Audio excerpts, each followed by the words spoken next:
Čau lidi, jestli se koukáte na tohle video, tak bych chtěl říct, že přestávám asi točit, protože nepřibývají odběratele, nesdílíte videa.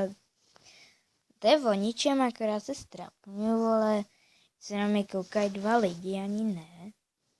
Je to docela trapný, ale kdybyste teď sdíleli toto video a do neděle jako kdybyste sdíleli můj kanál, tak do neděle, kdybych měl 15 a víc odběratelů, tak bych možná natočil nějaký challenge.